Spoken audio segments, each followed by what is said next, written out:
Philippi 2-ാം അധ്യായം. തന്നെ ശൂന്യനാക്കിയ ക്രിസ്തു.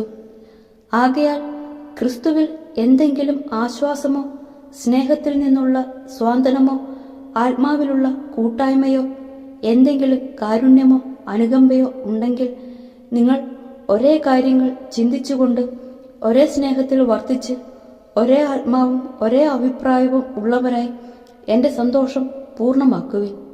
മാത്സര്യമോ വ്യർത്ഥാഭിമാനമോ മൂലം നിങ്ങൾ ഒന്നും ചെയ്യരുത്. മറിച്ച് ഓരോരുത്തരും താഴ്മയോടെ മറ്റുള്ളവരെ തങ്ങളെക്കാൾ ശ്രേഷ്ഠരായി കരുതണം.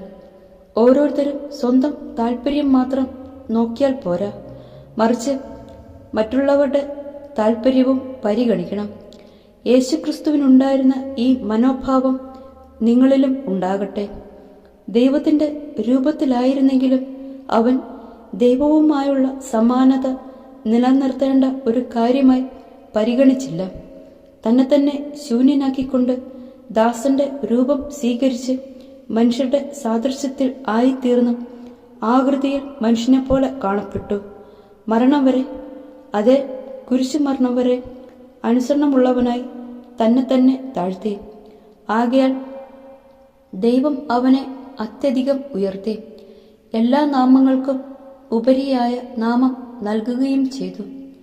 ഇത് യേശുവിൻ്റെ നാമത്തിനു മുമ്പിൽ സ്വർഗത്തിലും ഭൂമിയിലും പാതാളത്തിലുമുള്ള സകലരും മുട്ടുകൾ മടക്കുന്നതിനും യേശുക്രിസ്തു കർത്താവാണെന്ന് പിതാവായ ദൈവത്തിൻ്റെ മഹത്വത്തിനായി എല്ലാ നാവുകളും ഏറ്റുപറയുന്നതിനും വേണ്ടിയാണ്. ലോകത്തിൻ്റെ വെളിച്ചം. എൻ്റെ പ്രിയപ്പെട്ടവരെ, നിങ്ങൾ എപ്പോഴും അനുസരണയോടെ വർത്തിച്ചിട്ടുള്ളതുപോലെ എൻ്റെ സാന്നിധ്യത്തിൽ മാത്രമല്ല, ഞാൻ അകന്നിരിക്കുന്ന ഈ സമയത്തും പൂർവാധികം ഭയത്തോടും വിറയലോടും കൂടെ നിങ്ങളുടെ സ്വന്തം രക്ഷയ്ക്കു വേണ്ടി അധ്വാനിക്കുവിൻ. എന്തെന്നാൽ തൻ്റെ അഭീഷ്ടമനുസരിച്ച് ഇച്ഛിക്കാനും പ്രവർത്തിക്കാനും നിങ്ങളെ ഉത്തേജിപ്പിക്കുന്നത് ദൈവമാണ്. എല്ലാ കാര്യങ്ങളും മുറുമുറുപ്പും തർക്കവും കൂടാതെ ചെയ്യുവിൻ. അങ്ങനെ നിങ്ങൾ നിർദോഷരും നിഷ്കളങ്കരുമായി തീർന്ന് വഴിപിഴച്ചതും വക്രതയുള്ളതുമായ തലമുറയുടെ ഇടയിൽ കുറ്റമറ്റ ദൈവമക്കളാവട്ടെ. അവരുടെ മധ്യേ ലോകത്തിൽ നിങ്ങൾ വെളിച്ചമായി പ്രകാശിക്കുകയും ചെയ്യട്ടെ.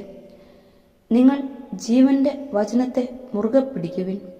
അപ്പോൾ ഞാൻ ഓടിയതും അധ്വാനിച്ചതും വ്യർത്ഥമായില്ലെന്ന് ക്രിസ്തുവിൻ്റെ ദിനത്തിൽ എനിക്ക് അഭിമാനിക്കാം.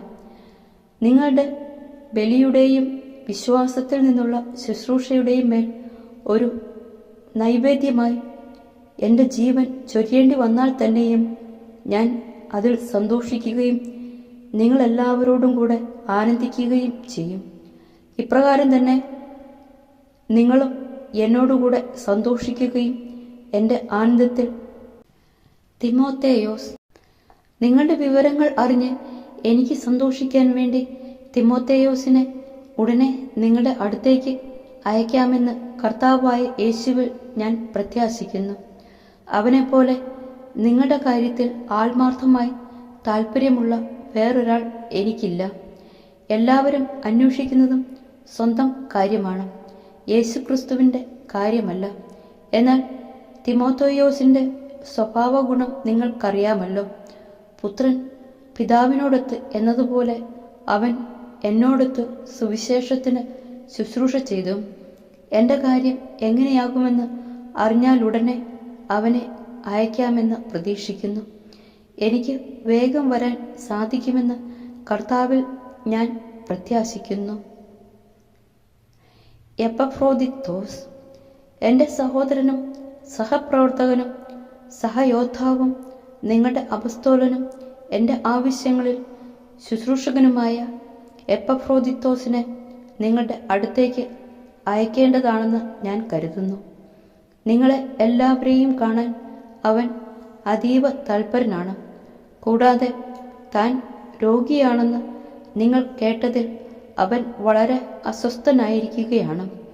അതെ, അവൻ രോഗബാധിതനായി മരണത്തോളം എത്തി. എങ്കിലും ദൈവം അവനോട് കരുണ കാണിച്ചു. അവനോട് മാത്രമല്ല എന്നോടും.